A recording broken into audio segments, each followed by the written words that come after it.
तुम तो कह रही थी कि वो यहाँ पर है। अभी तो यहीं पर थी वो।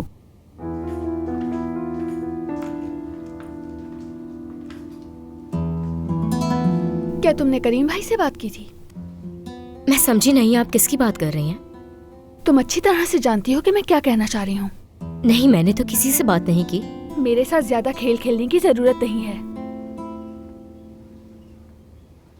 तुमने अगर किसी को भी कुछ भी बताया कि ऊपर क्या बात हुई है तो तुम्हें बर्बाद कर दूंगी। सुन लिया। वैसे भी ये पहली बार नहीं है कि मुझे धमकाया जा रहा हो। अपनी जबान संभाल कर बात करो नसरीन। यहाँ क्या हो रहा है? कुछ भी नहीं। तुम इतना चिल्ला क्यों रही थी फिर? क्योंकि नसरीन अक्सर भूल जाती है कि वो यहाँ पर काम करती है, तो इसलिए मुझे इसे याद दिलाना पड़ता है।